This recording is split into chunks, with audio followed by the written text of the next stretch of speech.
are involved in a solidarity work for and with refugees. All of them can testify racism against refugees and criminalization of solidarity work these days in Europe. And all of them are still convinced a Europe with a human face is possible. Since Corona, we exchanged challenges and shared our commitment via Zoom. International European Connected. Confidence, friendships, and networks have emerged even in digital times. Tonight, for the first time, our small network hosted a public event. And wow, a lot of people are coming. That's great. Welcome, everyone. Welcome, the audience. Please let me give some technical notes. The conference language is English, the common and foreign language for most of us in this circle. And there will be no translation, but please feel free to post comments and suggestions or questions in the chat. We will not really be able to respond to chats, but because our program is really ambitious this night. But we will take our ideas and your ideas with us for further steps. The conference will have two parts. The first part, Racism Creates Borders, will be moderated by Doris Peschke from Diakonie Hessen. For the second part, a roundtable discussion focusing actions and campaigns for a Europe with a human face, Amanda Bucknor will be the moderator.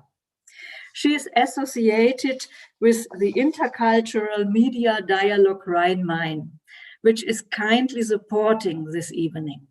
Thank you very much. Now, thanks for your attention. I wish us all together an interesting and encouraging evening, and want to hand over now to Doris. Thank you, Sabine. Welcome also from my side. I am the coordinator of a project raised towards legality at Diakonie Hessen, and today I will try to moderate this first session. We have chosen the theme Racism Creates Borders, as our event is just between the 5th anniversary of the EU-Turkey deal on 18th of March and the International Day Against Racism on 21st of March. We will hear testimonies of the current situation and resistance from several European countries. I would like to welcome all the speakers for today. Efi Latsoudi is the founding member of Lesbos Solidarity and Refugee Support Aegean team and has been actively working with and for refugees for many years, particularly on the Aegean Islands. Welcome, Efi. With us today, we have also Dimitris Angelidis, a journalist for the Greek daily Ephemerida-ton Syntacton, if I hopefully pronounced correct, covering asylum and immigration policies and human rights. Welcome, Dimitris. From Hungary today, we have Reverend Odor Balázs, ecumenical officer of the Reformed Church in Hungary. Welcome, Balázs. And two persons will speak on the Italian situation. Pastor Francesco Sciotto is with us today on behalf of the Mediterranean Hope Program of the Federation of Protestant Churches in Italy, and more specifically, the project Casa delle Culture in Scicli. Welcome, Francesco. And we welcome Pasqua De Candia, who is a member of the NGO CIS, Cooperazione Internazionale Sud-Sud, based in Palermo, and also a member of the Anti-Racist Network of Palermo. She will take the word in the second round. Finally, we welcome Heike Scherneck from Germany, a full-time guidance counselor. Since 2015, she is the main organizer of her parish church asylum, having helped roughly 30 adults and 10 children during the time of their stay in that parish, Muslims and Christians. Welcome, Heike. As our time is rather limited to cover all situations, please bear with us the time constraints. Amanda Buchner will moderate the second session. Without further ado, I would ask Efi to start off on the ingredients of racism made by EU policy.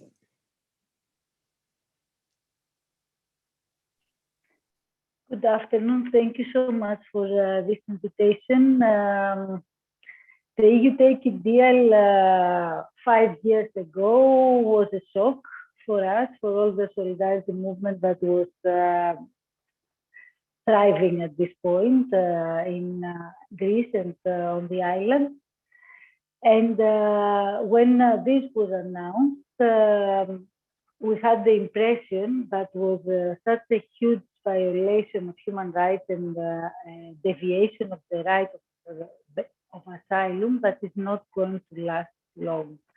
And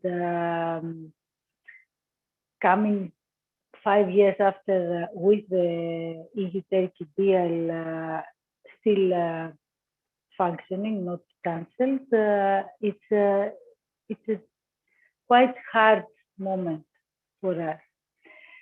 When the EU-Turkey deal happened, and I'm trying to give a little bit the scenery, because it's a human rights violation policy implemented through the deal, and at the same time it has a political impact and an impact on the life of refugees and on the life of the local society. And in all levels, it's a disaster. First of all, it recognizes Turkey as a safe third country, but actually it's trying to implement, to find a way to normalize pushbacks. We've been suffering by pushbacks in Greece 20 years now. EU-Turkey deal try to do it like in a normal way, officially. So it's already dramatic political shift of the situation. At the same time, we have Moria that is announced to be closed as a camp. That happened for more or less 2 months, and then Moria was again open, but the island has become a prison at this point. And the announcement of all the alternative and open and self-organized and decent camps like Tikva to be closed the same day, the 18th of March. The most dramatic result of this deal was the impact to the local society. So we didn't experience huge numbers of deportations to Turkey, but we experienced a shift that is really going to a very, very difficult, to a point that probably is affecting the situation on the island in a very dramatic way. So what happened is that even just after the EU-Turkey deal, we have already people protesting against Moria, the local, but they start talking about, not just protesting about the conditions, they are protesting about the fact that refugees are still there. They are asking for decongestion, but there is the narrative starts to shift, and we have attacks against solidarity groups and NGOs. Criminalization of NGOs is back, and it's almost an insult to talk about solidarity in Lesbos in this point already. And gradually we have the rise of xenophobia and racism. People are starting attacking refugees. We have a pogrom in Sappho Square in 2018 against refugees. And the government changes, so the central policy changes, the local authorities are changing, the narrative is changing.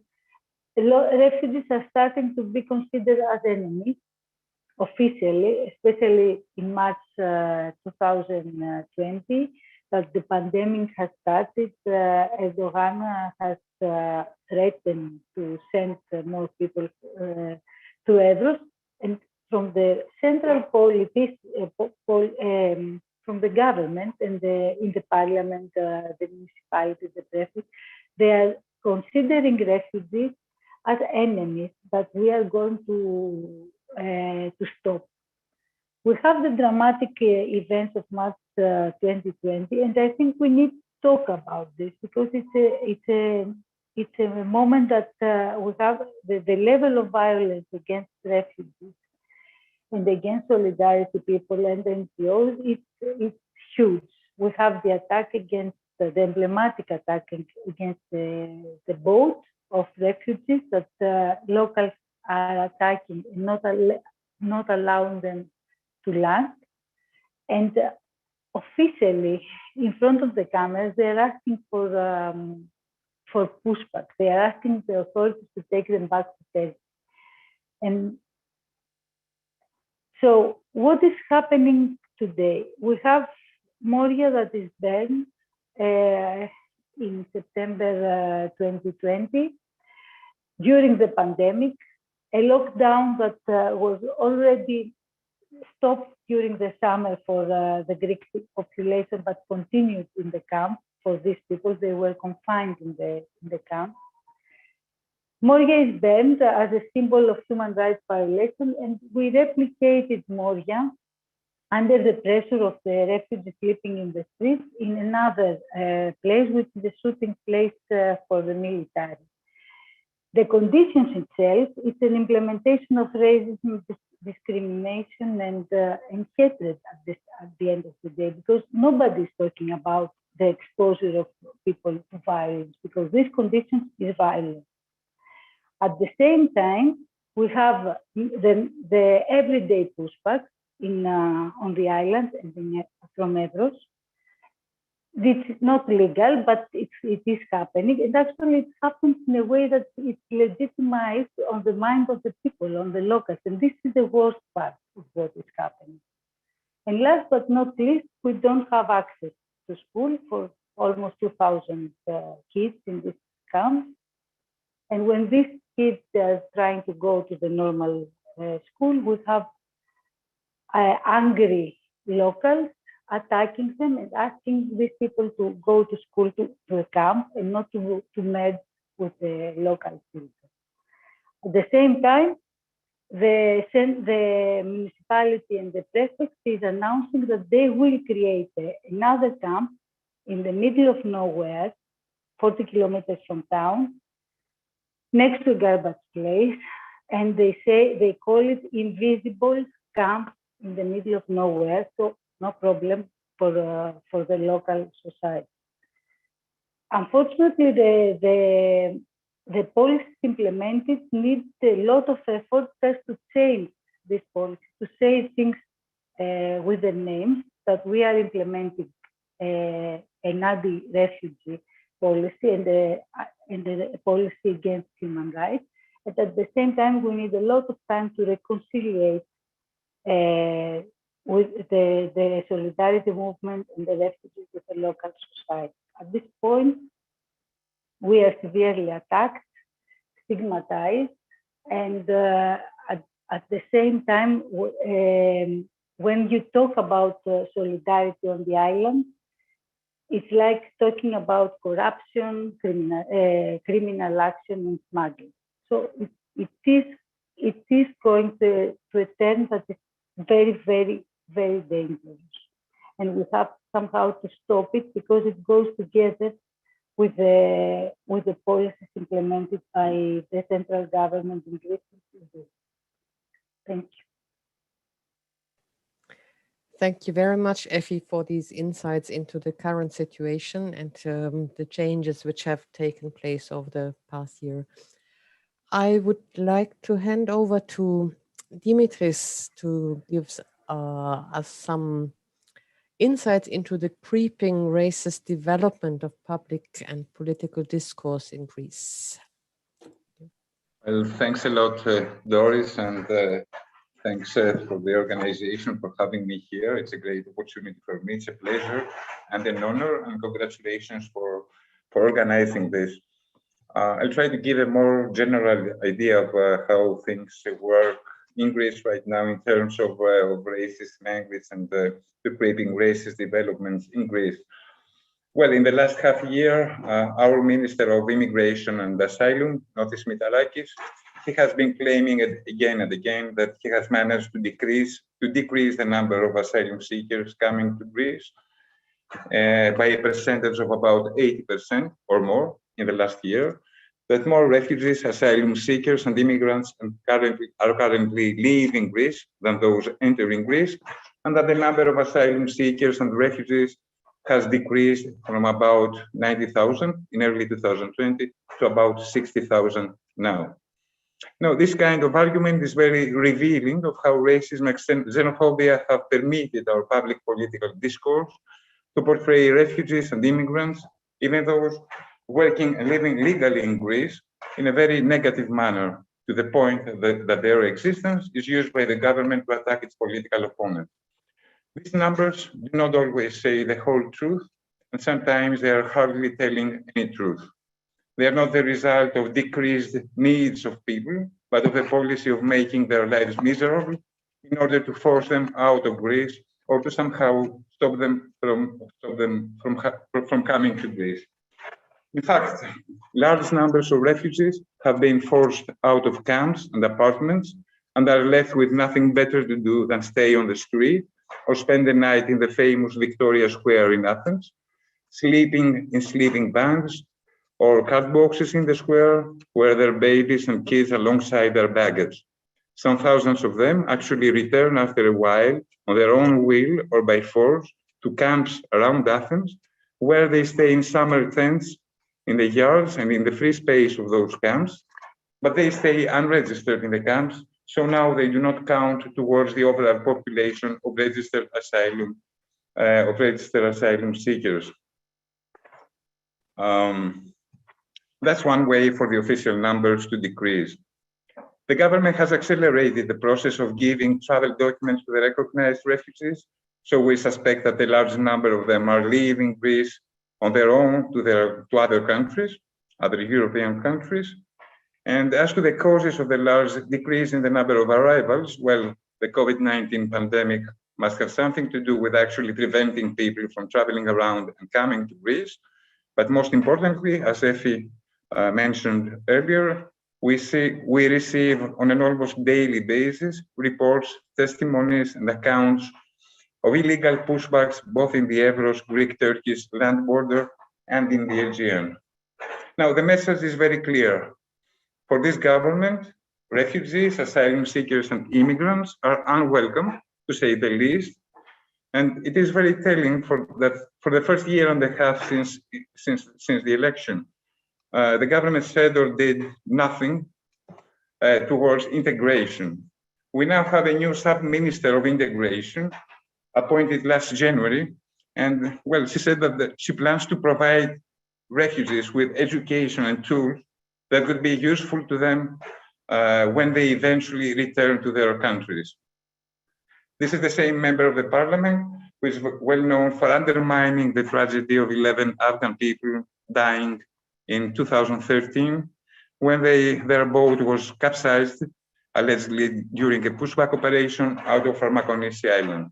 She said on TV something like, "We have bothered enough with all these demonstrations of Afghans, Pakistanis, and Bangladeshi people. It is a matter of great concern, to say the least, that such a person became sub-minister of integration." Now, in July 2019, New Democracy, the party of New Democracy, became in power with the promise of resolving the refugee crisis that was created by the left party of Syriza, the previous government, and its pro-human rights policies and its policies of open borders. In the beginning, it was clear that the new government had no actual plan and they actually didn't know what to do. By the end of 2019, 6 months later, the situation was getting worse and worse. The number of asylum seekers in the islands increased from about 20,000 in July to about 40,000 in a period of 6 months. And the extreme right group of the party started complaining publicly that the government is not following on its promise to end the refugee crisis. The government responded, promoting the idea of creating new hotspots in the islands, in isolated places, which would be used as detention centers. At one point, it entertained the idea of putting large nets in the sea borders, the kind of nets used to contain dirt and pollution in the water, as a kind of a sea fence used to stop dingies from entering Greece. It actually bought some kilometers of those nets for about €500,000 and actually tested them in the sea as a pilot project before abandoning the idea altogether. At another point, it entertained the idea of creating detention centers in isolated, empty, small islands in the Aegean, but nothing, of course, worked. There were severe clashes with the police in the islands, with local people who were against the idea of creating detention centers. And then last February, late February, early March, an opportunity was presented in the form of a dual crisis. In the end of February 2020, Turkey announced that they opened their border in Evros, and thousands of asylum seekers attempted to enter Greece. The Greek government said Greece's territorial sovereignty was under attack by Turkey, weaponizing asylum seekers. The government said that the asylum process is cancelled for 1 month, and every newcomer would be pushed back without opportunity to register or to apply for asylum. This is actually a policy of legalizing pushbacks, of cancelling the Geneva Convention, and strengthening border protection to the maximum. Of course, this unleashed an unprecedented wave of animosity and fear towards refugees and asylum seekers. They are now portrayed as enemies, as a threat to national security, as people who are brought to Greece by rich NGOs, giving them money to destroy our civilization. On top of that, the government used the COVID-19 pandemic to promote the idea of closed borders and detention centers. Borders were to be closed in order to protect Greece from Turkey, sending deliberately asylum seekers with COVID-19 in order to spread the disease to innocent, healthy Greeks. These are almost the actual words by government officials, including the Minister of Immigration and Asylum. Well, he responded to the COVID-19 pandemic by isolating people in the camps and the hotspots for months. He used the pandemic as an argument for the creation of detention centers. NGOs also face extreme financial scrutiny or are accused of facilitating asylum seekers and of espionage against the Greek Coast Guard by helping refugees to try to avoid pushbacks, or by collaborating with smugglers' networks. I think that this is a more subtle way of expressing racism instead of attacking directly immigrants and asylum seekers. It is less risky, it can apply to greater audiences if refugees are substituted in the speech with other subjects who are used actually as a synonym. This can be the smugglers' networks, NGOs, or third countries. Turkey is such a country for Greece, or Greece is such a country for Germany, when Germany accuses Greece of actually letting people entering Europe and not doing enough to protect the external European borders. Now, all these synonyms are frequently used in Greece, as I think I have shown, but there are also more direct hate speech at play. We have Mayor of East Samos, an island, appearing on the central square of the island and taking it to himself to start shouting to refugees who were demonstrating against racism. He was shouting to them to leave the place and leave the island altogether, and he was pushing them with his own body. We have hate speech very widespread in social media. The social media accounts of the Prime Minister himself and members of the government, there are hundreds of comments by people protesting not the violation of human rights, but the fact that government is, they say, too lenient. It doesn't do enough to protect Greece from the presence of refugees. Local authorities, parents' associations, and local groups are demonstrating against refugees going to the same public schools as Greek students. So they don't want refugee kids aged from 6 years old to whatever, 15 years old, to go to the same school as the Greek kids. In fact, there are camps where hundreds of refugee kids, yes? Could you wind up? Sorry. Yeah. No, I'm finishing. So the kids do not go to school. And just two points, I think they are interesting. We had the TV meteorologist comparing the coming of severe weather conditions, such as thunderstorms, to the arrival of asylum seekers.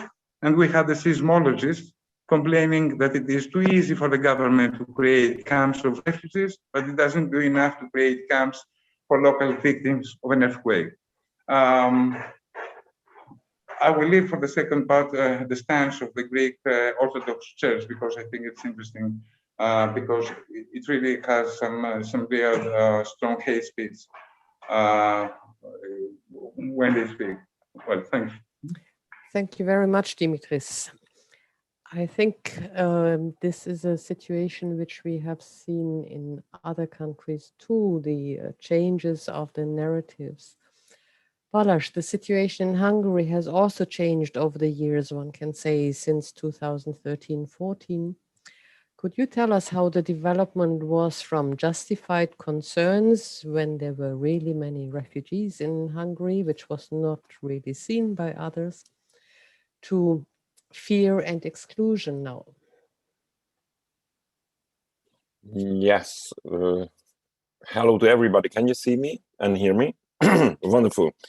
So I speak on behalf of a church which is different from an NGO working with refugees, and my colleague got infected by the virus, by the way, who is they're directly working with refugees. But we have had a refugee ministry, a holistic support of refugees' life in Hungary since 2006 as the only church.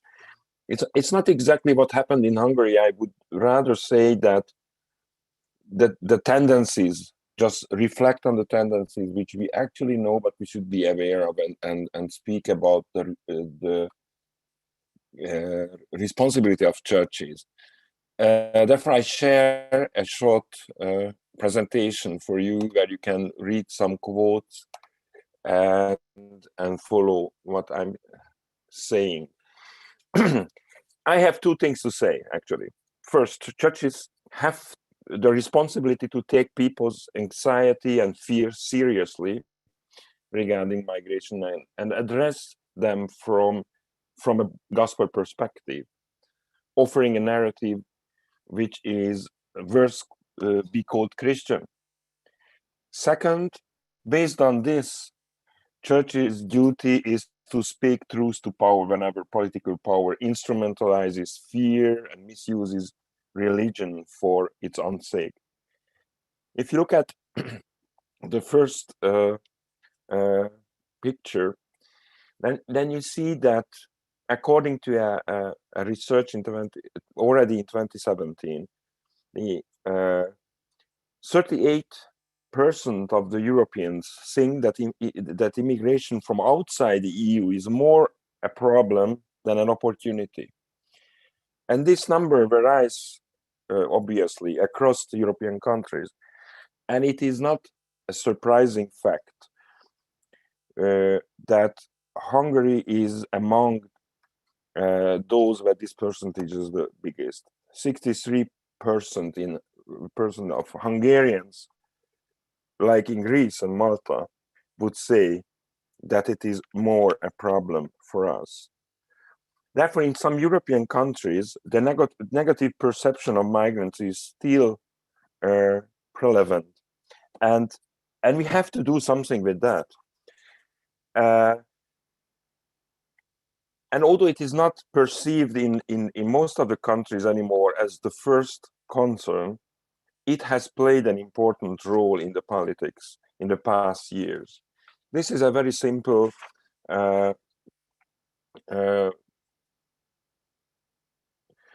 picture about how these threats and how these attitudes grow. The main driver of this anti-immigrant attitudes is the perception of threat, obviously, which fuels fears that immigrants will have a negative impact on the way of life which we used to, that another group will come and we will have to compete for the resources. And there are tangible resources like housing or labor market, but there are also intangible goods like religious or language issues or identity. So there is a realistic threat which we realize, which is economic, but there is also a symbolic threat, which is about like national identity, for example. And I come from Hungary, so I can testify you that both goods can be misused politically, and sophisticated propagandas use later the symbolic issues predominantly, especially in those contexts where refugees are not anymore visible due to strictly restrictive policies, almost making it impossible for refugees to table an asylum seeking. Why is that so? Because there is an ongoing, since 6 years, there is an ongoing communication, political communication, saying that if you come to Hungary, you have to respect our laws and culture, or we will decide on our side and not the UN. And you can even see pictures on these billboards. We live among these billboards since many years now. So one effect is like, you know, the typical prejudgment that migration represents a threat of terrorism, and 72% of Hungarians would say that that Islam is a danger in itself. We have seen also in other parts of Europe that there are anxiety and fear among the people. But in some countries, it's so widespread, actually in Hungary, that you can say that this is the socially shared norm today, to fear and rejection. If you look at this chart, you will see that Hungary is the second country, and that was before the so-called refugee crisis, which has this composite fear. I mean, all kinds of fear which we talked about, material and symbolic. But even more sobering is this chart, still back in 2015, where Hungarians by far in Europe rejected to receive refugees already back then. The question was, to what extent do you think your country should allow people from poorer country outside Europe, Latin? And this chart demonstrates a complete rejection of migrants was most widespread in Hungary. And if we look at a newer one from 2017, it is even 62% of the population who would totally reject to receive migrants from poorer countries outside of the EU. This is how frustration and fear direct the sentiments, which are fueled by restless campaigns and turn prejudices to evidences. So this is for people evidence that migration is bad. What is the church's reaction? I hope you can see it. The presiding bishop of my church, before he became bishop, actually, he's newly elected, summarize it like this: the dialogue surrounding migration is one-sided, superficial, and propagandist. And meanwhile, there is an enormous need for meaningful conversation and debate. That's true. I fully agree with him. But I offer you 3 remarks to explain it. This is actually the whole logic behind the restless communication, which you can call propaganda, as the bishop did. And this is actually just the opposite of dialogue. And this is conscious, because if you would allow conversation, that would disturb the whole endeavor to feed people's rejection against the others. Secondly, the whole political communication is not just about migration. As you can see in a quote, there was a study made by a Hungarian social scientist working with the university, where he came to the conclusion already in 2016, actually, that this is an anti-Western propaganda from a EU member state. Speaking about the Hungarian political communication. And third, the political communication, and this is why churches are challenged, and this is my final point. This is labeled being Christian. What does it mean? It means that if you listen to this one-sided communication or propaganda, it tells you, it suggests you that if you are Christian, then per se by itself should mean that you are combating in the name of God the Western liberal, means anti-Christian ideology, which is not only support illegal migration, as they say, but also forces on us on alien ideology and cultural patterns like LGBTQ rights, and destroys families, and destroys the culture, and destroys European Christian identity. Plus, it oppresses Christians in Western Europe. I don't know whether you are aware, but you are persecuted in Western Europe. Now, what is the challenge? This speaks to the heart of what the church stands for. The challenge is how can you remain evangelically, biblically sober, and instead of embracing false images and idols and heresies, witness to the gospel of Christ in a coherent way and offer a public theology, a public stance based on true Christian principles. I cannot offer you any of these principles because we don't have time. I just tell you that, seen from Hungary, the churches are challenged to the core of their belief and their theology. I bring a quote here telling something about heresy. It's a professor of systematic theology who, in the years of the political changes, like a prophet actually, who was a very few one who opposed the communist church leadership, warned the community that it can repeat the past failures and be again forerunner of political regimes. If you put something else in the center than Christ, then you are in danger to do that. Now, what the church can do in this time, the church can act and continue serving among the refugees, even if the government cuts all the funds which would come from the European Union, and we have to cooperate with others. We have to communicate. This is a piece from our website introducing our new colleague, who is actually a Pakistani young woman working with our refugee ministry.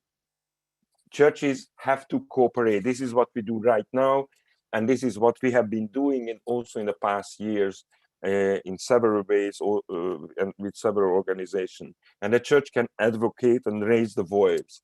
And here I will close my contribution with a positive message, actually, that Christians all over in Europe, if they take the Bible in the hands there is no way that they would promote inhumane attitudes and and policies. The biblical commandment of solidarity is unconditional. Love your neighbor as yourself. This applies to everyone. So this is the church. The church's responsibility to serve, to help also the migrants. You can read the text yourself, but I believe that the time is up. Thank you very much, Balázs. And I hope that on some of these aspects of what can be done, we come back in the second round as well. Thanks very much. Francesco, Italy has seen ups and downs over the last years as well, with refugees, high figures and lower figures and different policies. What is the situation of racism and exclusion in Sicily right now? So, first of all, thank you for this invitation to this very important meeting.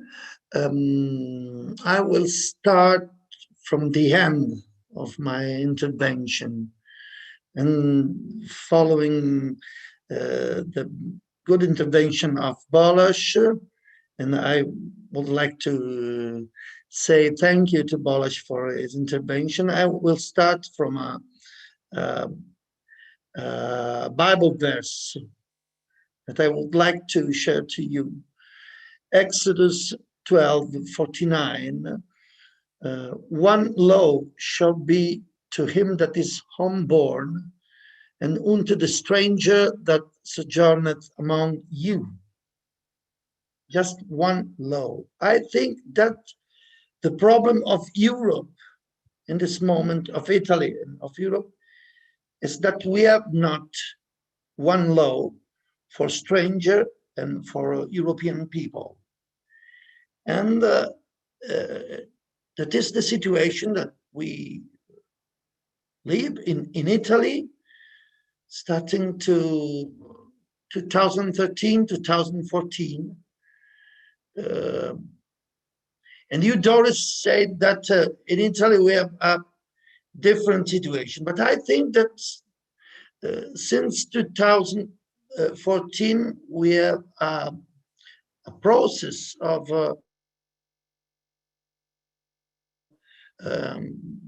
criminalization, of exclusion of migrants people, starting to the end of Mare Nostrum, was an intervention of Italian Navy in the southern part of Mediterranean Sea to save people. At the end of this intervention, we have an escalation of criminalization of migrations, of solidarity, and not just during far-right government, but also with left government. The idea is in Italian government is that if I criminalize migration, I can win the election. And so our job with migrants people and life of migrants people today is a very difficult life. We have a rhetoric of security, and our law about migration is the name of law about migration is a security law. You can imagine, and all Italian people are pushed to think that the problem of exclusion is a problem of security, and the solution of security is more exclusion. So I would like to share to you some stories about migration people in Sicily in this moment. You know, in 2017 or 18, in Sicily, we had a border Today, we have not a border in Sicily. Our border is in Libya, okay, was pushed in Libya by our government. So, but you know, the border, it's not just something to cross. In a racist way to live, border is a sort of philosophy, you know, something that you can live along your life if you are a migrant.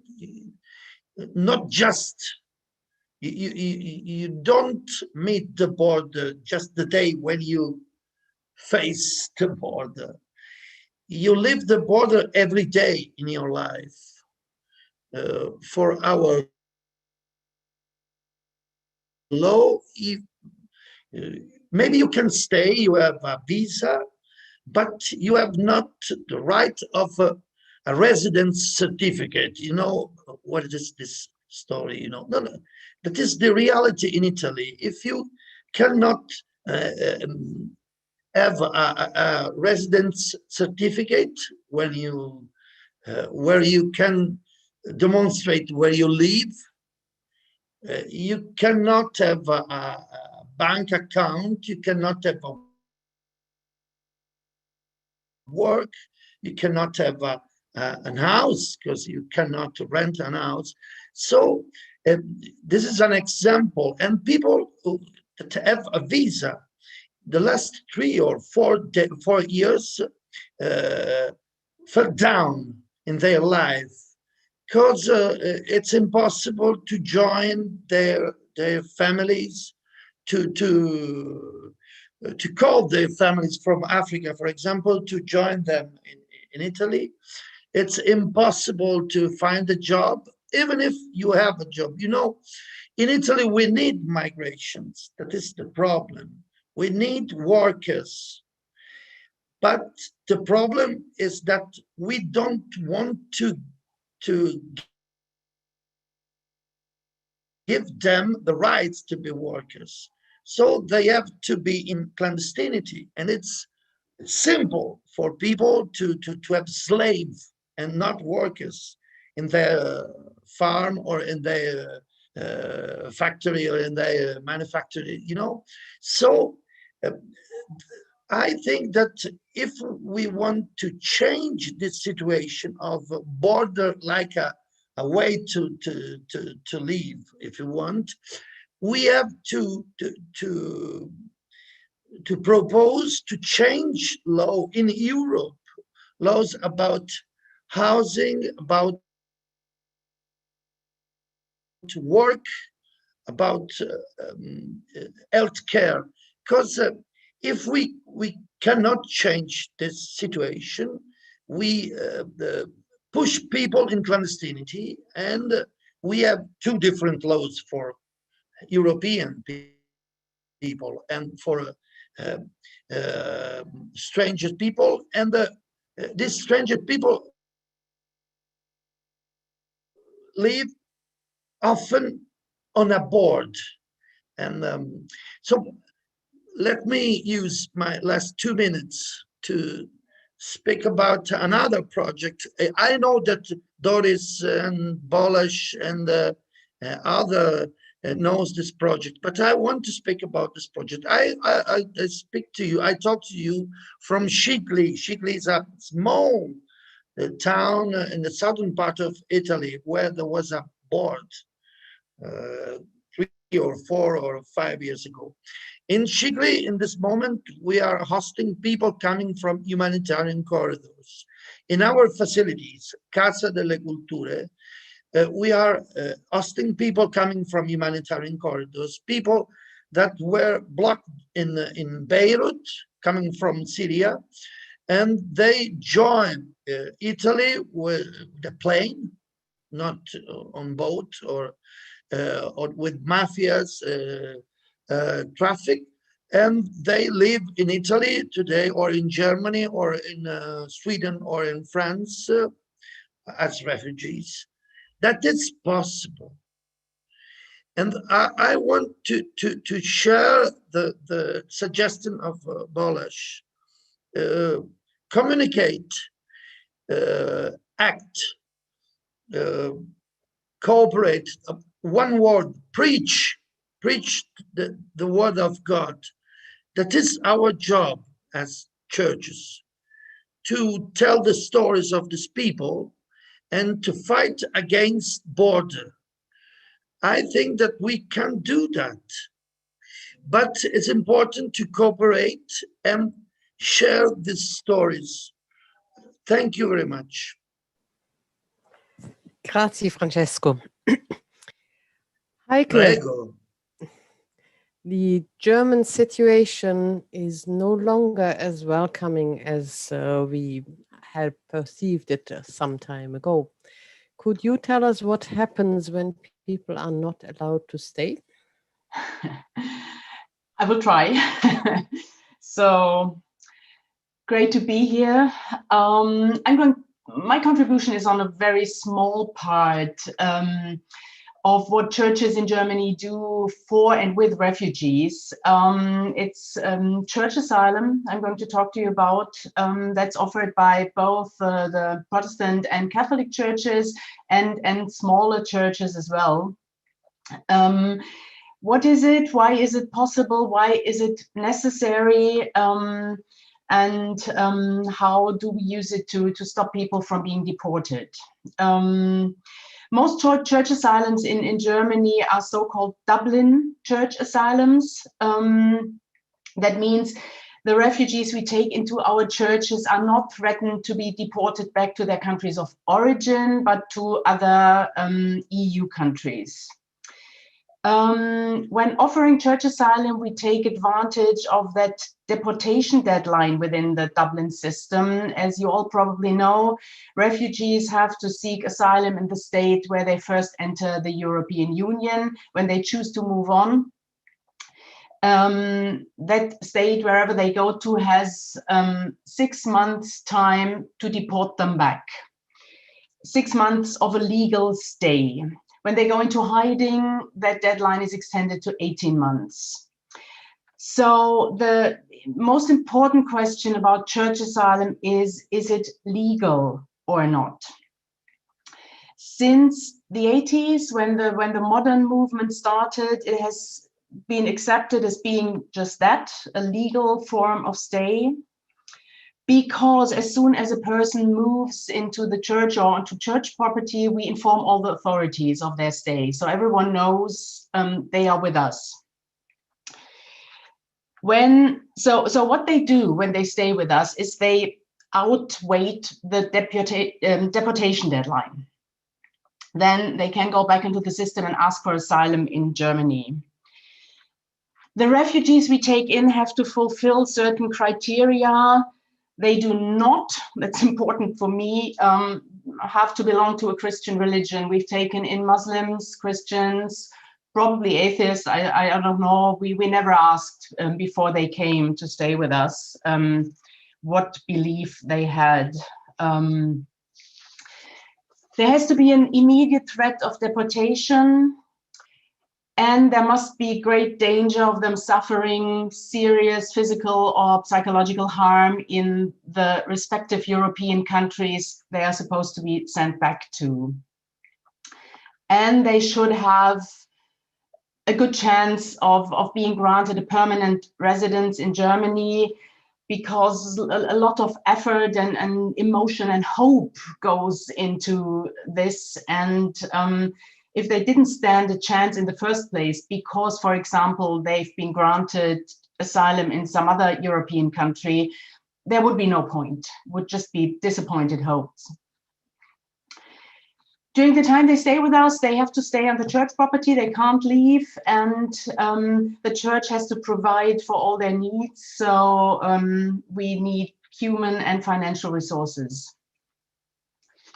Why is it necessary? Well, the Dublin system is inhuman, unfair, and a complete failure. The wealthy states in the middle of Europe, especially Germany, try to put all the responsibility on the Mediterranean states like Italy or Greece. Some European countries simply refuse to take anybody in at all with no apparent consequences.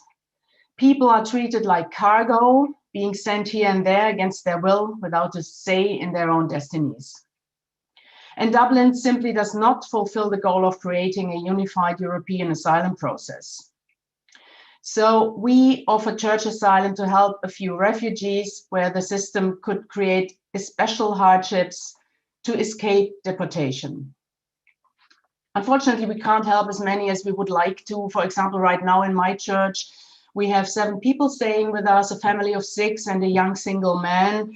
While they've been staying there for the last 2 months, we had at least 3 other requests. Political reaction is twofold. On the one hand, we must give them that, our governments. Church asylum is respected. Theoretically, the authorities could send in the police to forcefully arrest our guests. That has, unfortunately, that has happened only a very, very few times. But as I said, everyone knows where they are staying. At the beginning, I said we consider church asylum as a form of legal stay, but there is no law regulating church asylum. It's a matter of respect for an old church tradition by a state that still defines itself in many ways by its Christian tradition. One of our major parties calls itself the Christian Democrats. That's the one side. We can still continue to do that. The other side is that Christian tradition doesn't stop politics from putting as many obstacles as possible in our way. The main government agency responsible for refugees and asylum seekers for the last 1.5 years has started to consider church asylum as an illegal stay, which would have meant the people would have had to stay with us for 18 months. We've contested that all over Germany in the courts, and we've won the vast majority of these court cases, but still, it prolonged anxiety and uncertainty for people staying with us because we had to wait for the court's decision, and that prolonged also the stay in the churches, which also meant there were fewer places, because when certain people have to stay longer, we can't take more people in. After a prolonged struggle, only recently, the federal agency has changed its course, and that was a great victory for our movement. So we're really pleased about that. We're back to the 6 months. The main criticism from politicians is that we're supposedly putting ourselves above the law. In 2015, our then Interior Minister from the so-called Christian Democratic Party compared it to the Sharia. He criticized that the movement had gotten out of hand and that there simply were too many cases. Back then, when he said that, 2015, roughly 1,000 refugees were in church asylum in roughly 600 churches. That was the year when Germany took in roughly 890,000 refugees. So when you look at the relation, it's really ridiculous. But it shows it might be only a small movement, but it's important and it makes a statement and it's being seen by politics. And I actually quite like the idea that as a church, we are a bit of a thorn in the side of the powerful, because I think if we don't fulfill that role as a church, we're getting something wrong. We can't always side with the powerful and the mighty. In May 2018, another politician coined the word anti-deportation industry. That caused an uproar. And my newspaper back then had a big 2-page report about all kinds of people, you know, not only Christians, civil rights people fighting against deportation. And everyone, there was a photo of all these people, and everyone said, yes, I am part of the anti-deportation industry. And I opened my newspaper on that morning and I thought, yes, and so am I, and proud of it. And the final straw really in the same year was when our Interior Minister on his 69th birthday gloated that on his birthday, on his 69th 69 Afghani people had been deported back to Afghanistan, to a country of civil war and unrest and poverty. That's about as disgusting as it gets. But, well, nothing's gonna stop us, as one famous rock song said. We still keep going. Why?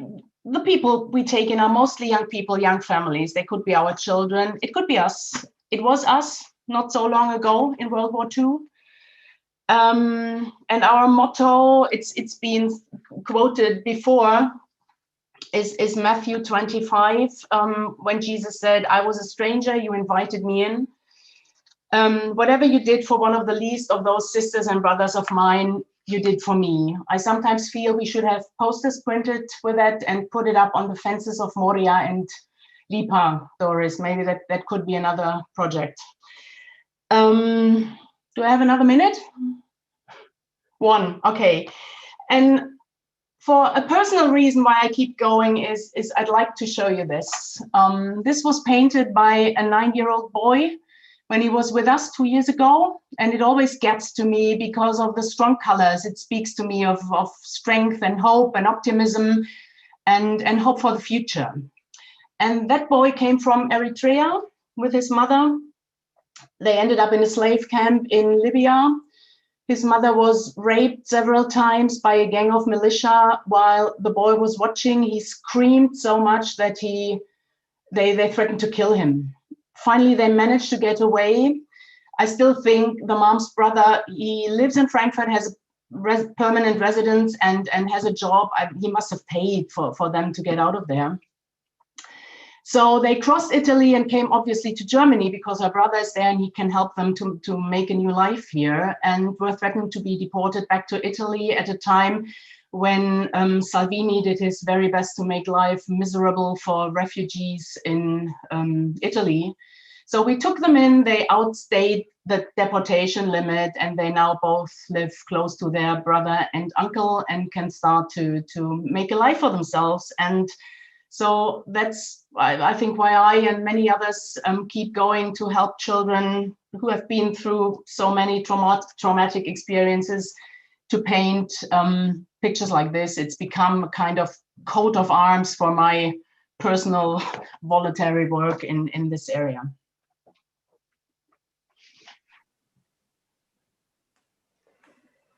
Danke, Heike.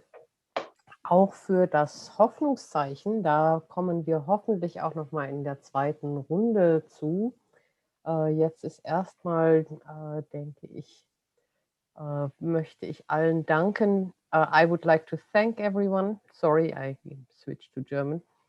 To highlight the issue of borders and racism, how deterrence and the strive to remove persons from our countries as if they are not wanted, but at the same time, as Francesco has also highlighted, we need them as workers, but we would like to keep them in precarious situations to exploit them.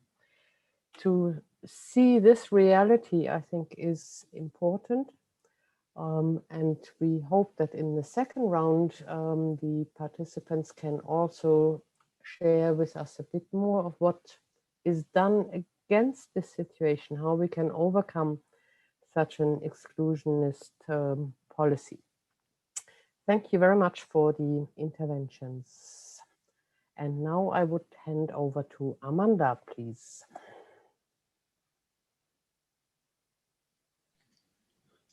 Thank you very much. Hello, everybody. Thank you very much for the interesting perspectives and impressions that you all gave to the situations in each country. I'm glad to be able to participate and moderate the following roundtable. For the roundtable, I would like you to turn on your cameras, the panelists, so we are able to have talk and see each other. That's a little bit more nicer than not seeing each other. In the first part of today's event, in the International Week Against Racism, we could get an insight by you about your different organizations or institutions in your different countries. And I think it's very, very important that we talk about this, and this is also public because it's very important for all of us. And yes, in the roundtable, we would like to come together a little bit more closer and take the chance to exchange the different experiences and different situations in your countries, and maybe also find ways how we can work and act better together. Because it's very important to work together and learn from each other. In this roundtable, I would like to say it's very important that we let each other speak and listen and don't interrupt each other, and that there is a balanced part of speech for each of us. As a beginning, I would like to welcome Pasqua de Gandia. She is working in the association in Italy called CISS in Palermo.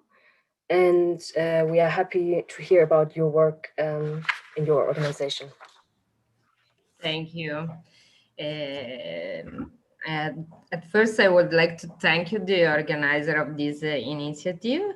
Unfortunately, my English does not make it easy for me to speak, and especially on this subject. And for this reason, I have written a text that I'm about to read to you, in which I have tried to fix some points that I would like to share with you today. I'm happy to bring the testimony of my association, CISS, is an NGO, South-South Cooperation, International Cooperation, and of the Anti-Racist Forum of Palermo.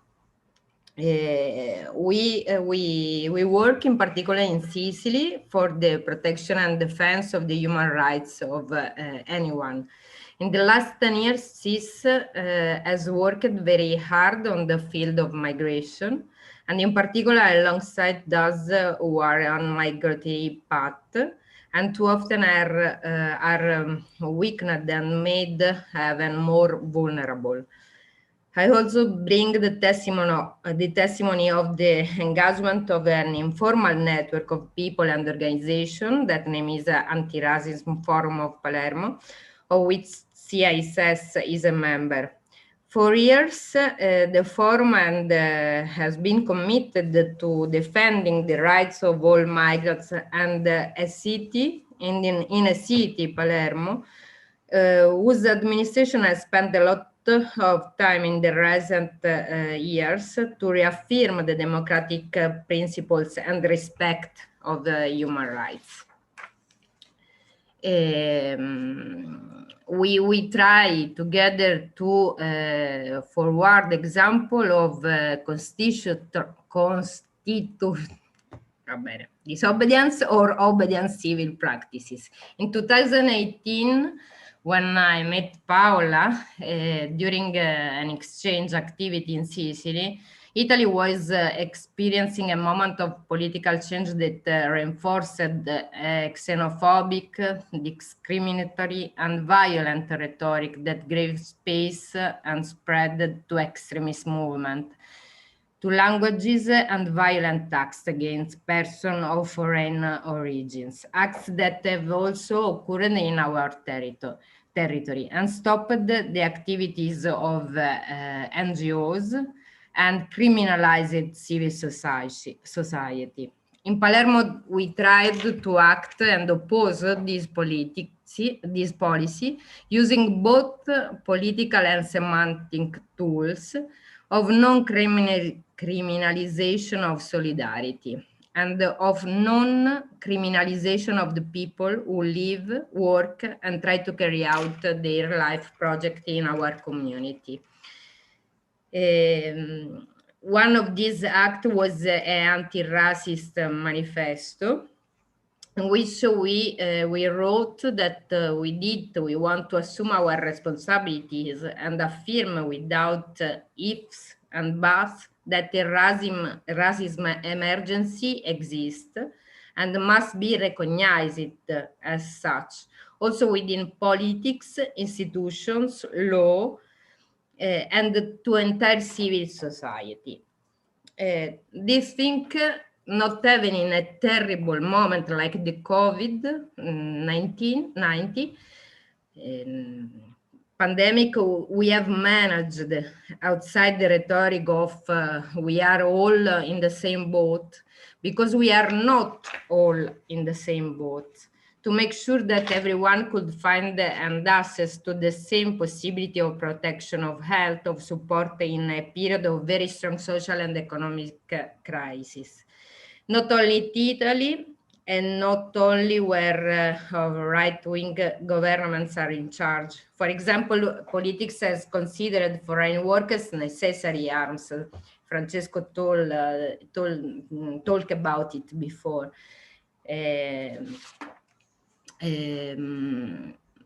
And in general, in some place like Germany, Austria, England, in this period, we have something like charter flights organized to bring agricultural workers from Eastern Europe to the fields in time for fruit and vegetables, or to care homes for the elderly.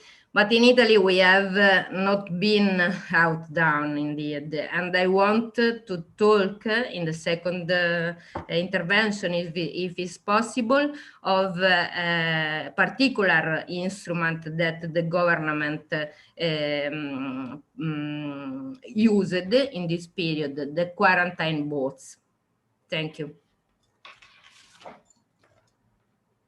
Thank you very much for sharing and reading out your text.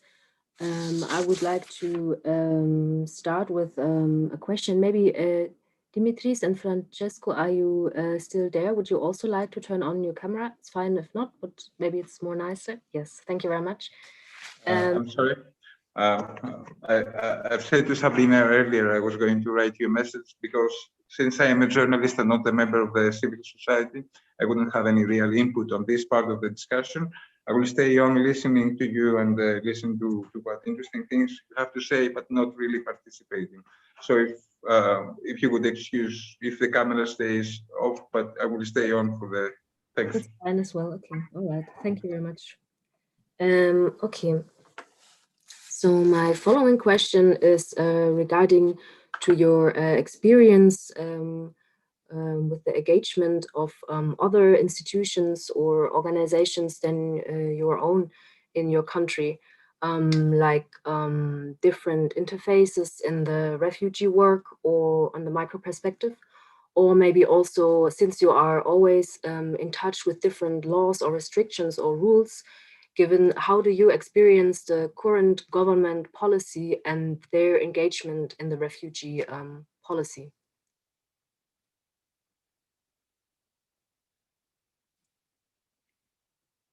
Anyone who would like to start, I can give you the word.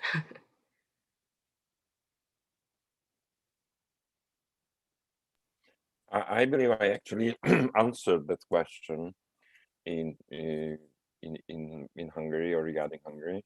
It is a very clear stance of our government not to accept migrants generally. We don't like to speak, even use the word refugee, and we confuse refugee and working migration totally, and we label it mainly as illegal immigration. So Hungary's government is proud, even internationally in Europe,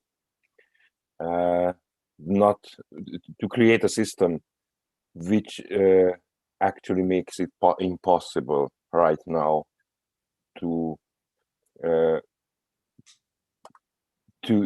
table valid asylum seekers. There was a change even in the constitution, or the basic law, which says that any non-Hungarian citizen arriving to the territory of Hungary through a country where he or she was not exposed to persecution or direct risk of persecution shall not be entitled to asylum.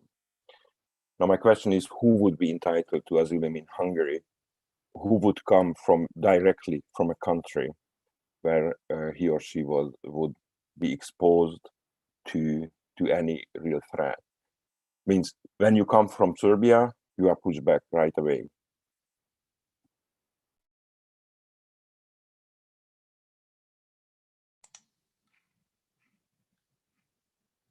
Thank you very much for your input. How is it in Greece, for example? If you already talked about it at the beginning of the first part in this event, would you like to tell us more specifically about it, since you were part of the PICPA project also, where Greek people were working together with refugees in the summer camp? I didn't understand exactly the question. Can you, because I was a bit, I'm sorry. The focus of the question, that's the focus of the, I'm sorry, yes, of course I can repeat, about the engagement of other institutions or besides your organization, or just also the society, how the society is engaged. And I was making the questions a little bit more wider by also including the government policy, but maybe we first focus on society. Yes. You are asking what is the current situation now with the different civil society organizations, NGOs, and the society. Yes. In general, things have changed a lot since 2015, where we had the participation of many groups, and there are a lot of restrictions in the action of civil society. It's very difficult, the whole context, because when you participate in a camp, for example, and you offer humanitarian support, you cannot talk about the conditions of the camp. That creates already a division of the good NGOs that collaborate with the state and the bad NGOs that are not collaborating. And it's a dilemma there. Are you going to just provide food, clothes, and NFIs, or you are staying out and denouncing the condition? It's a big dilemma. So for the moment, I think it's very. There are still organizations in Greece. There's still civil society, but the whole environment, the locals, are quite negative and aggressive sometimes to the NGOs. It's like an insult to be a member of an NGO, of a solidarity movement, for some of the people in Lesbos. They are considering us and the solidarity. They don't differentiate as criminals, and also it's very difficult to act. The authorities are quite strict against the action of the NGOs, unless you are limited in a very, very humanitarian support, which is limited by the authorities. You cannot be free to express, and you have to give a fight to do literally work with the human rights, for the human rights. But still there are still active people. I think it's an adverse environment, but I find it very important that people are working. They are still struggling for human rights. And there is still a movement on the island. And of course, a network with other groups all over Europe, which is very, very important, the solidarity. Thank you very much. That last point was a very good point, leading to my next question. Since we are all different organizations, or you all different organizations and institutions coming together, what do you think we can learn from each other of the differences or similarities that you all share, or how do you think it's transferable to each country?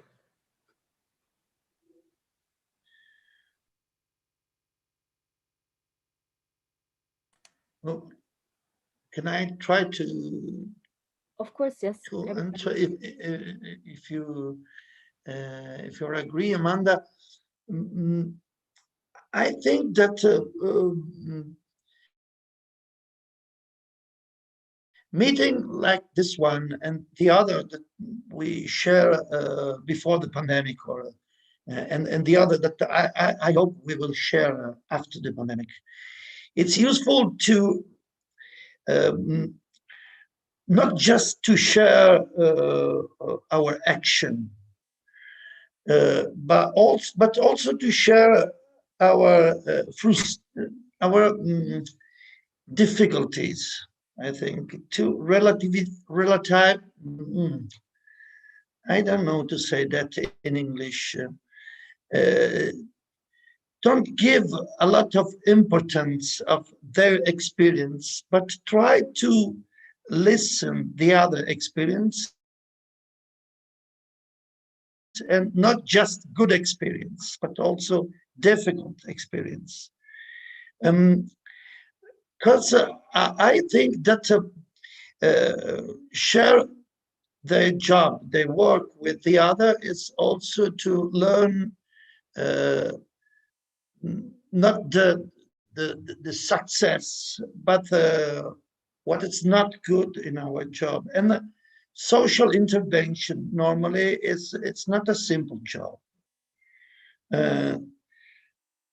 I think that today we start to share an experience that is difficult for us. Is the criminalization of solidarity, because criminalization of solidarity, it's against us, but it's nothing. Criminalization of solidarity is nothing. If you think about criminalization of migrations, people that live in a camp, people that live on the border, people that can't cross the border in Bosnia or in Libya, they do experience that are horrifying. Then what we can risk when we work with other churches, Catholic organization or civil organization, or it's nothing what we our experience today. So I think that it's important for us to go out from our small words and share not just the success, but also bad experience. It's very interesting for us. Well, in our experience in Beirut, as a desk of Mediterranean Hope, this project, we discover social exclusion not just for migrants, but also for people that live in Lebanon. And what our experience in Italy, it's the same. So maybe think about the other condition. It's very interesting and important for us.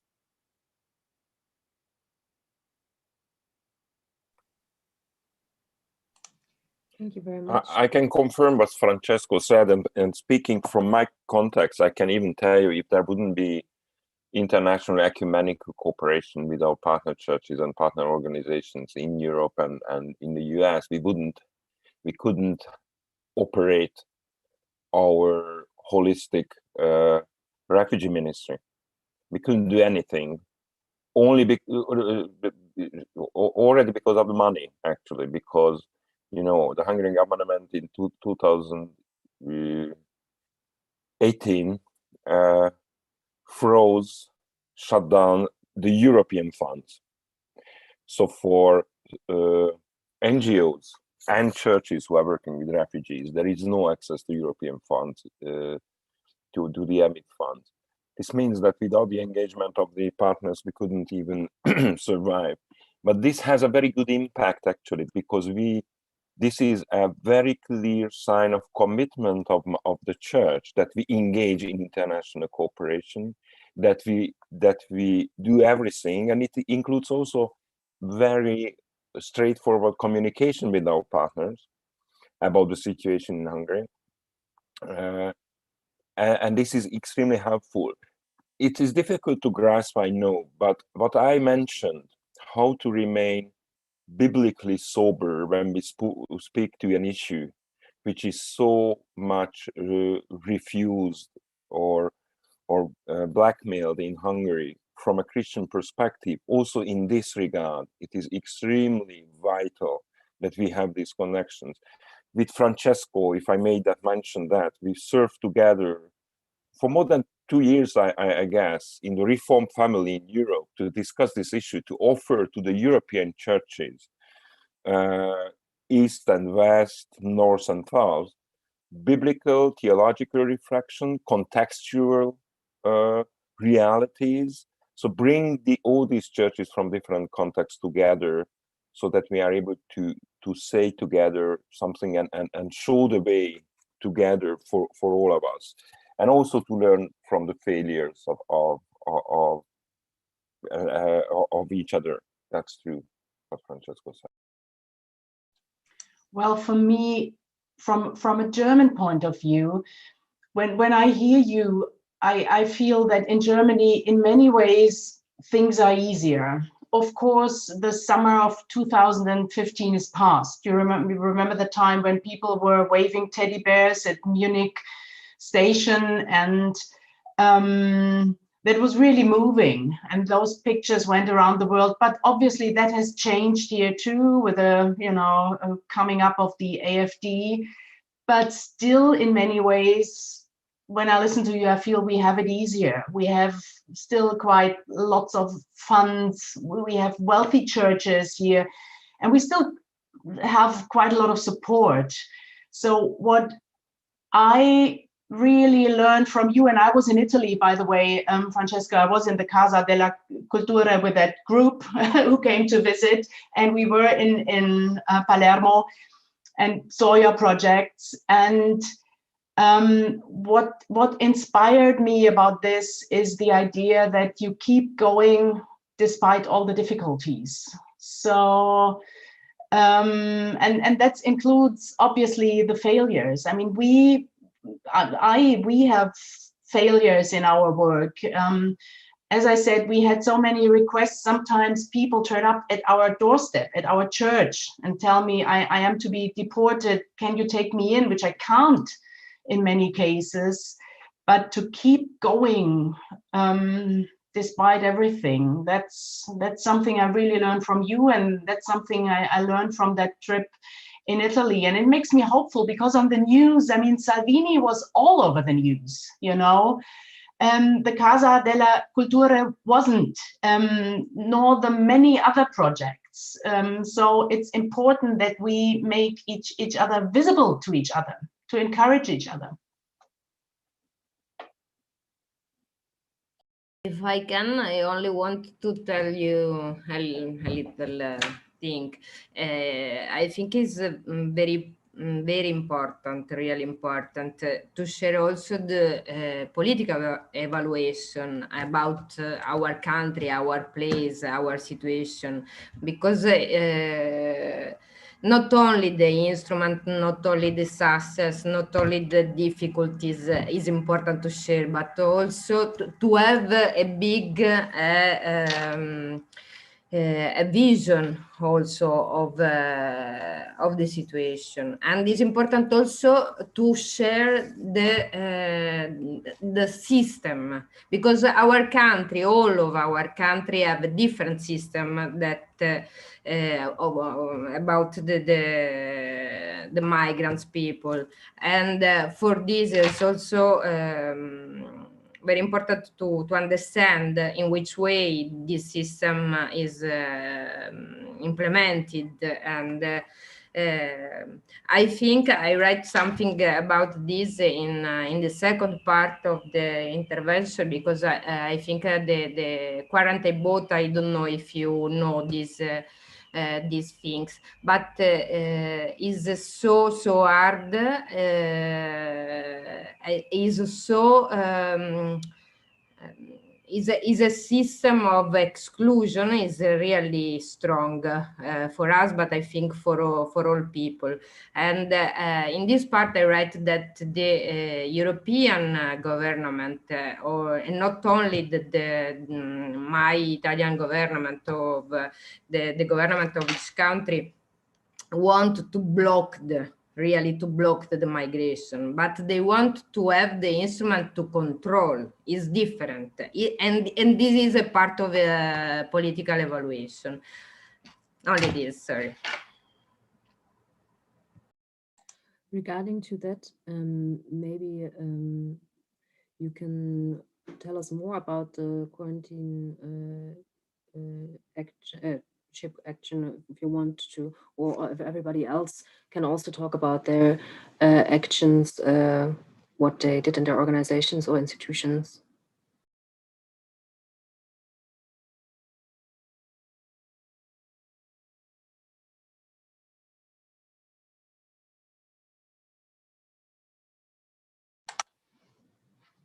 Would you like to tell us more about it?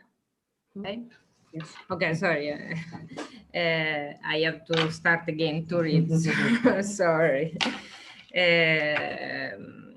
I started this second part with a title that I write "The Skin in the Game," and I explain what it means. In Italy, in this pandemic period, we have created a new violent device of exclusion and separation, the quarantine bots. This is a device that no longer thinks about the level of exclusion from citizenship. We are one, the citizen, subject having rights, is the subject in the right place. And the other, the migrant, is the subject out of place. No, it intervenes before. The migrant is not out of place, he is left, blocked, detained outside. Arrival is denied, being is denied, protection is denied, a vital healthy space is denied. The quarantine ship are a symbol of which we are not proud of, and against which we started a battle not easy and many also little understood. On 10 of December 2020, a date chosen not by chance because it's World Human Rights Day, we finalized the document that the title is Critical Issues in the Quarantine Ship System for Migrants, signed by more than 150 national but also international organization, which was made published a few days later and sent to our government, Italian government. We asked to the Italian government to immediately close this model according us that was configured as a new model for managing migratory flows.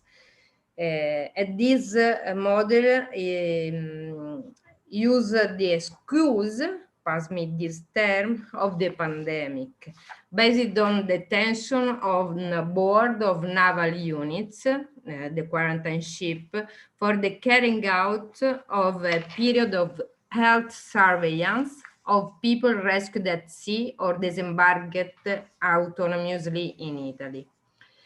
We report that these devices represent a limitation of the freedom of movement of people and a violation of the prohibition of discrimination, as they are implemented with different ways to the only foreigners in the migratory path and without any transparency, any information with respect to what's happened on board. The emergency measures for the pandemic more generally provide for health control through confinement in quarantine center.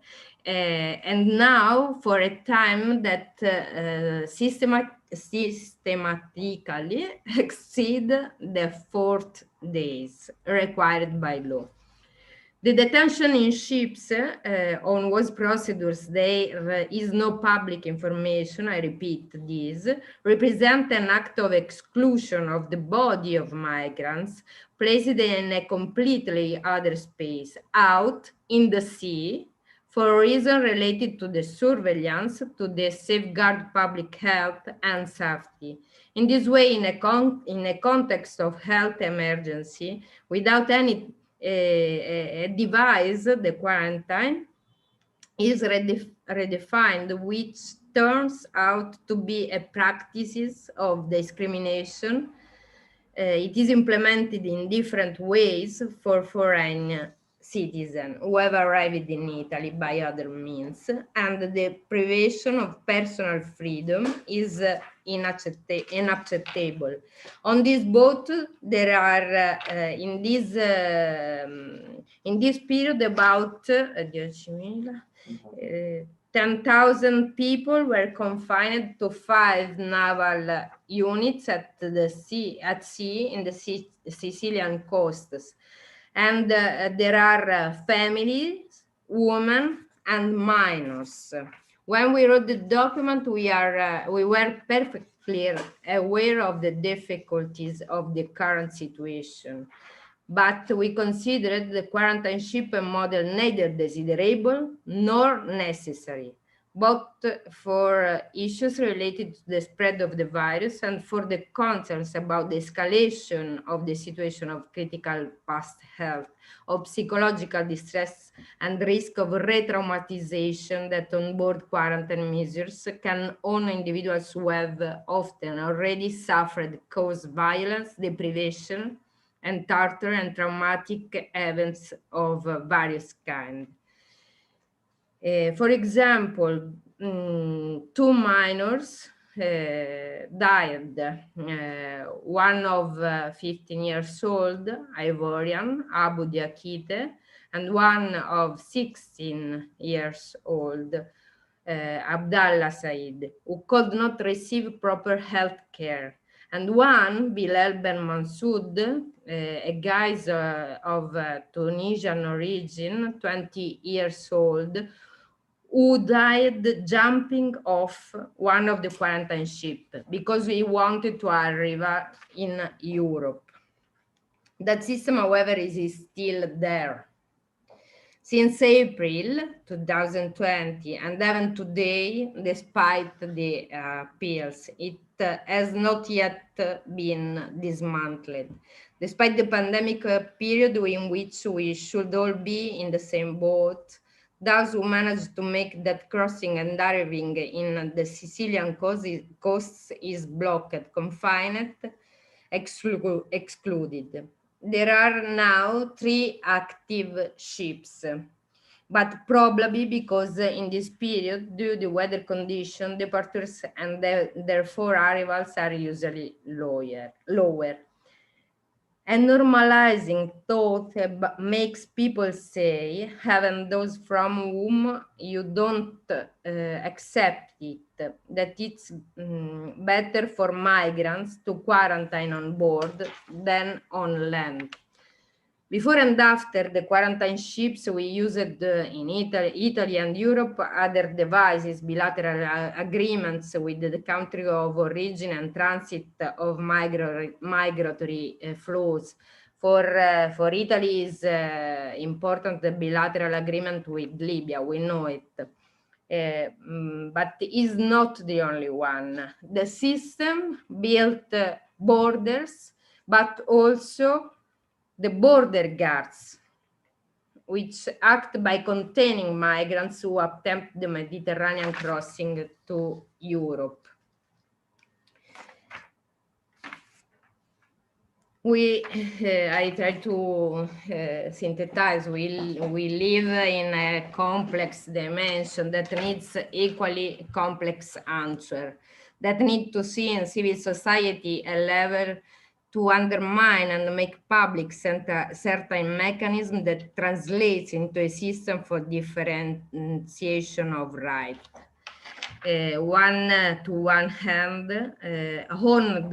hand, we have a rhetoric that blows on fears and hatred. which constructed in the migrant the enemy, the competitor, hiding what are the real problems. On the other, we have a system, see the new European Pact for Migration, which obviously does not want to eliminate migratory flows, but wants to control them in order to use them and to achieve these goal works by affecting the differentiation, including that of the citizenship, the terrain of our challenge, producing different legitimated categories: citizens, such semi-citizen, regular migrants, illegal migrant, invisible ones, laborers, carriers, slaves, objects. For the conclusion, I think it's important that these moments are really important, and we cannot only about this with this moment build a network, but that we go further. The concept of network is no longer sufficient. The network itself is mesh. Naturally, it has holes in which one can hand up, or in which our instances can be lost, not be totally effective, or not being able to change the state of the heart. So we must go back to being a full community and to fight together for integral citizenship. Is really important, as Frantz Fanon said, with respect to the current exclusive differential citizenships. I wanted to give this my speech the title "Skin in the Game," because in a world created by words, what we have to do is put our presence into it, our bodies, to be there all the way in, right to the skin. In fact, the skin in the game. Thank you. Thank you very much. Thank you a lot. Yes. Regarding to that, since you say we have to do more than just networking, I would like to ask the question about, like, since we are now only people in around that are working with refugees in different organizations, but are not the actual people who are affected, how do you think can we create altogether an independent everyday life for people who had to flee from their homes? This can also, Dimitris, you can also, if you are interested, you can also share your opinion with us as well. If you want, I can also repeat the questions. Yes. I said how we, since we are only people that are working in the different organizations, but are not the people actually who are the affected ones, how we can create altogether independent everyday life for people who flee from their homes in the countries we are that you represented. How to create independent spaces for people, that's the question? Yes.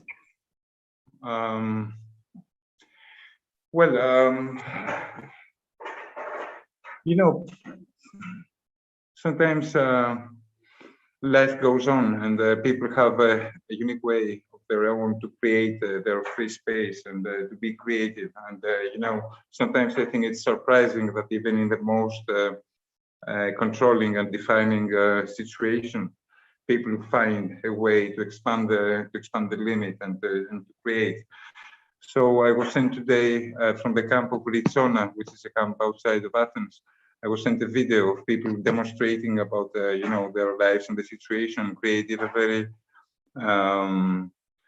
through videos. They made a video which was quite moving and quite powerful. I would say that we need to create to give them freedom and to create the basis for them to be creative, expressive, as much as we feel their basic needs. This is our part. This is what we need to do to give them free space and to provide them with safety. And I would say just then we have to trust them and to trust them to build on that. Just create a safe, as much safer place as we can within the limitations of the political situation. That's as far as I could go. I think an important point is give them a permanent perspective. That's not something we can do as churches and organizations, but we can make demands on a political level, because what I find is that not knowing what's going to happen and how long you're able to stay in a country, it drains all the energy from people. I really admire so many people I've met, how they can go on at all, make efforts to learn the language, to find a job with that constant uncertainty.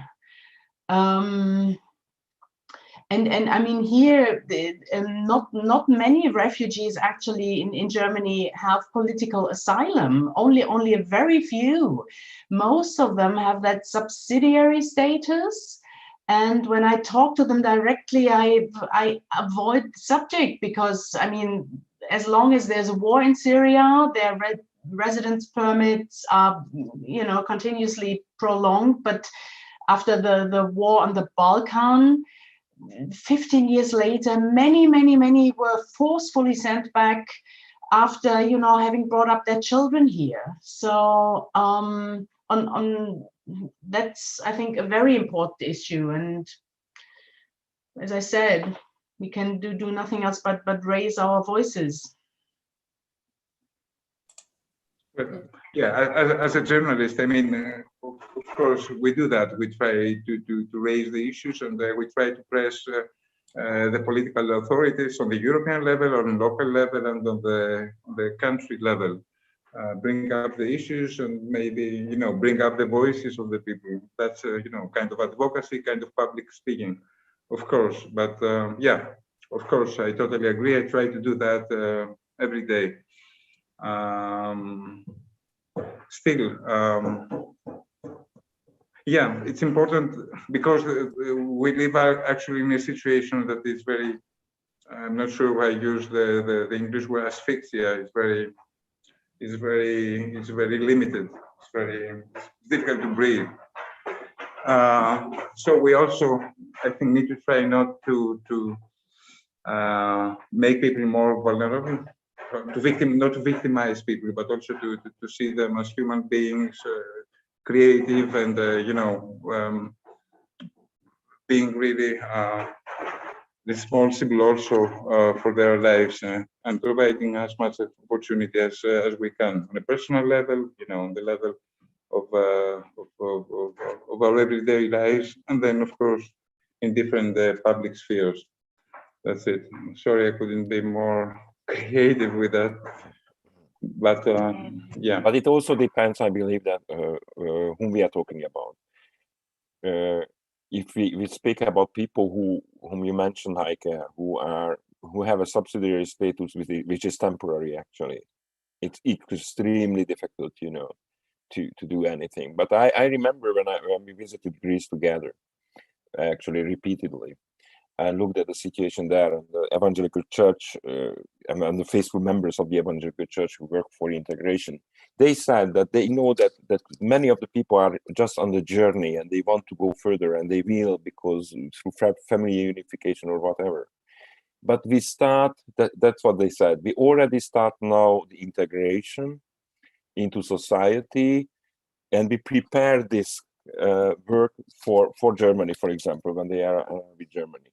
So from the very beginning, with those whom you are in contact with, you can work for integration. And those who have a status, obviously, then they need support. I mean, housing and education and take care of the children and tutoring the children, so help the families. In lucky times, I would say, or since lucky, or from those times when the situation was not that insane in Hungary, that we had wonderful stories actually of refugees getting Hungarian citizenship quite quickly and having access to the labor market and working in Hungary, and even working with us with our refugee ministry. But it is obviously not possible to do with all the persons who are around us. So sensitization is obviously very important. I agree. I would like to try to answer to this question. Very interesting. Briefly, I hope. So I think that if we can do something together, is a fight against the hegemony of fear. That is the problem. In this moment in Europe, with the right government or left government, we live under an hegemony of fear, of hate, and I think that it is our job today, tell stories about people and saying that welcoming people is normal. Normal, it doesn't mean simple, but it means normal. If we fight for citizenship of all people, as Pasqua said to us, we fight for a normal world, because if we welcome people, there are no more crime, no more problem, no more health care problem. If we use our money better, it's better for us in Europe. Imagine that at the beginning of Frontex project, Frontex cost, I think, 40 million euro for us. And in 2023, Frontex will cost to us 1.8 billion. It means that we use our money to close our world. And how many good things we can do with 1.8 billion for healthcare for all, for right of work, for fight against crime and against exclusion. So I think that we have to fight to break this idea of fear, this hegemony of fear, and tell that migration is not the kingdom of God and is not heaven. It's just normal. And I think that we have to do that. Thank you very much. I think what we also can do on a very, very small and low level within our churches is to enable people to meet. I mean, interestingly enough, the AfD is strongest in East Germany, and racism is strongest, according to all surveys, in East Germany, where there are basically a handful of refugees. Many of those people who protest have never seen somebody from Somalia or Afghanistan up close. When we took in the first 3 refugees into church asylum, we have a very strong Russian-born community in our church who, unfortunately, I must say that, have completely forgotten that they themselves were once refugees and were met with the same prejudice than these days people wherever they come from. And there was an elderly woman, he said, oh, those guys from Africa, they all steal, they're all thieves. And I said, well, how can you know that? That's, I mean, what does it? They stay here with us. She just kept insisting. And then they met after church for a coffee. And 6 weeks later, those elderly people with all their prejudice were happily sitting down for a coffee with our refugees. And that's a very, very small thing. But if we make that possible everywhere, I hope for people, it's possible for people to learn and to come round.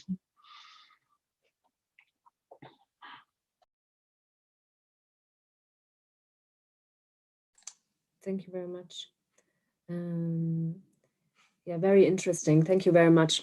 We have one last question from a person who is participating.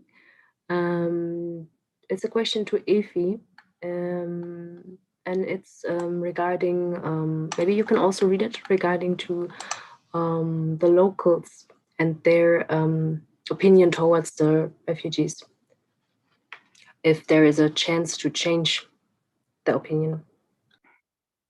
This answer is very much related to what we were discussing before about integration and about how people can be independent.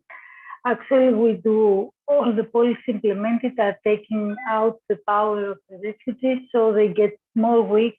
Their mental health is heavily affected, and also the local societies are poisoned.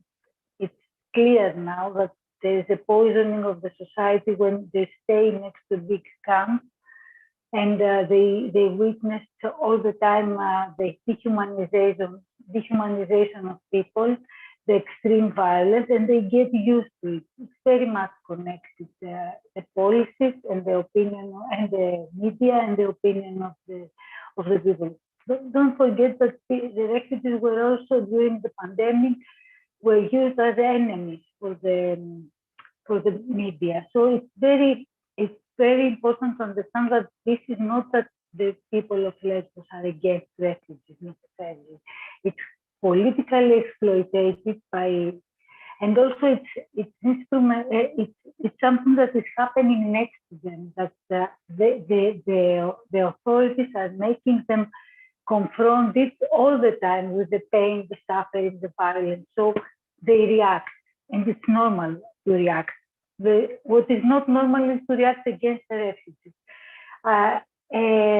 I believe that the dehumanization is going together with racism and xenophobia, because already to accept that people are living in these conditions, it's a kind of racism already. It's a huge discrimination. At the same time, when we started Pitpa in 2012, things were not different. People were in a financial crisis in Lesbos. They were afraid of refugees. Authorities were very hostile. But when they started interacting with the refugees, supporting them, feeling proud for being in solidarity, they saw a different face, the face of the human. It was a human face that they saw. So things change when we interact, when we insist, when we talk to the people and we don't polarize. I think this can change in Lesbos. It's not easy, but it can change. It's also important to insist on the political context that these people need our support, need our protection. What we are doing to them is not fair, it's not right. They have rights, we have rights, and we need to fight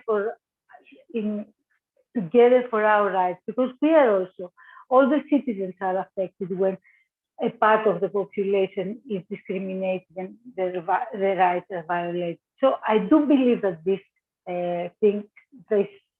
negative environment in Lesbos will change. Could I also add something that I didn't mention before?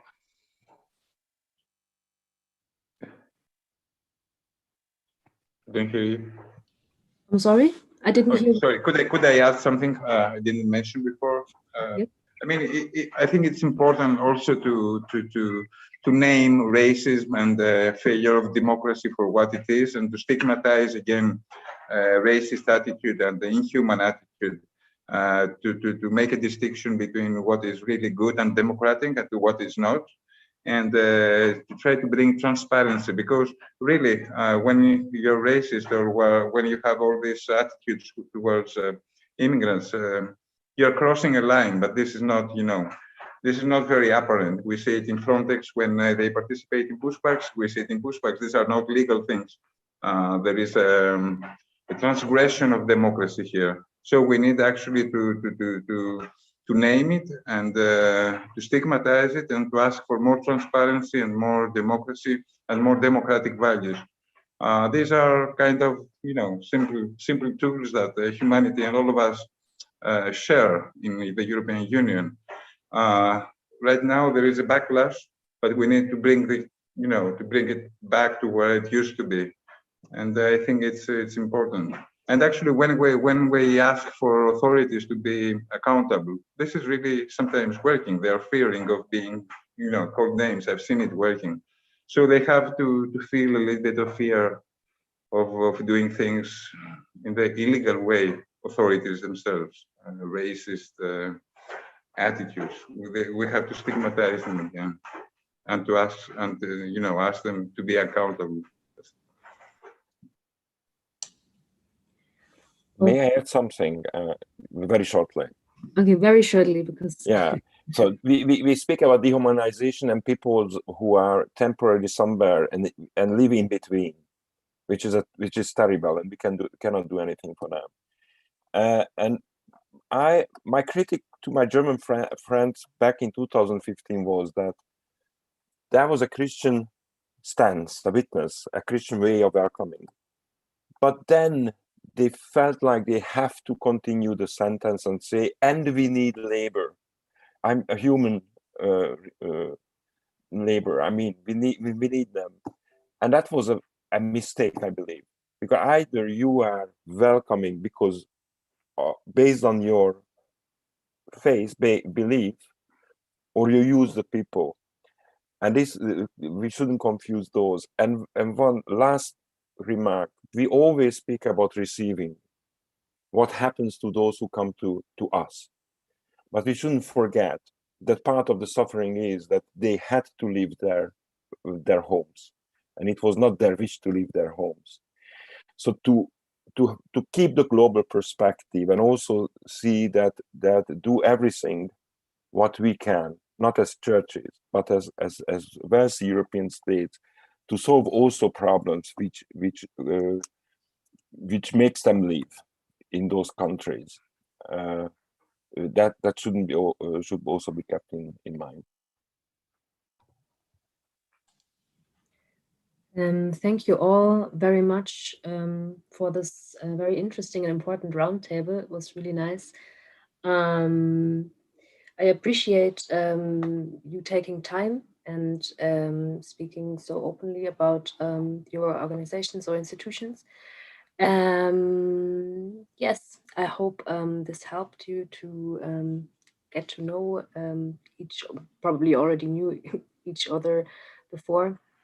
But yes, that we can continue learning from each other and continue acting also together. Thank you very much. Thank you. Thank you very much. Thank you. I would like to give the word to Sabine now. Yes, we had some beautiful final words the last half hour in this round table, and I like to remember there are still active people, as you said. Let us communicate together, Balázs said. Let us share also the difficulties, Francesco said, and let raise our voices, Heike said. And Dimitri, let us fight for democracy. This evening was a start to do this in this circle. And I like to thank you very much, all of you who joined in. And I like also to thank you, the initiatives and NGOs and churches behind. And I want to name them again. It's Lesbos Solidarity in Mytilene, and it's Naomi Thessaloniki in Thessaloniki. It's Mediterranean Hope, Casa delle Culture in Chicli. It's CIS, the International Cooperation South-South. and it's also MACOM, this Association for Church and Asylum here in Germany. And once again, thank you to the Intercultural Media Dialogue who supports this evening. And because we are nearby the International Day Against Racism, I like to close the evening with words of a man. I think we know him all and we remember him. And he was standing against racism in the last century with wonderful words. Martin Luther King. We shall overcome. We shall overcome. We shall overcome someday. Oh, deep in my heart, I do believe we shall overcome. We are not afraid. We are not afraid. We are not afraid today. Oh, deep in my heart, I do believe we shall overcome someday. We'll walk hand in hand. We'll walk hand in hand. We'll walk hand in hand someday. Oh, deep in my heart, I do believe we shall overcome someday. And we shall live in peace. We shall live in peace. We shall live in peace someday. Oh, deep in my heart, I do believe we shall live in peace someday. Thank you again and have a nice weekend and celebrate the International Day Against Racism. Bye-bye.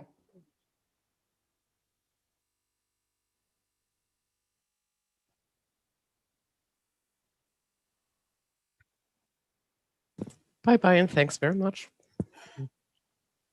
Bye-bye. Bye-bye. Thanks, Efi. Bye. Καληνύχτα. Καληνύχτα. Καληνύχτα. Καληνύχτα.